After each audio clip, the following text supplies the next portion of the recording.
inayos tayo na 4AF. Yan, Corolla small body 16 valve. So ang problema kanina ay namamatay yung menor. So dalawa yung nakita nating problema. Una, itong high tension wire number 1 putol sa loob. So yan, kaya iba yung kulay niya. Ito yung luma. Ito yung luma. So okay na yan. And then pangalawa,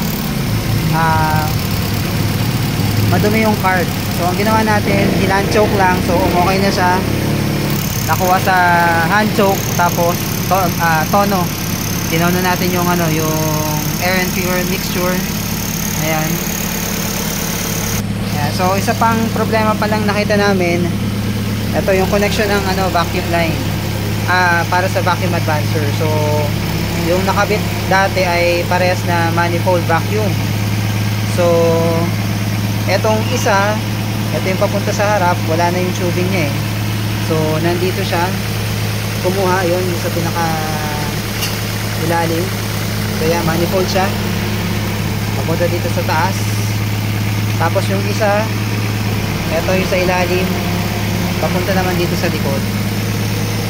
Ayan, so dito katabi ng idle screw. So ayan, ported naman to. So ayan, so okay na yung SP natin.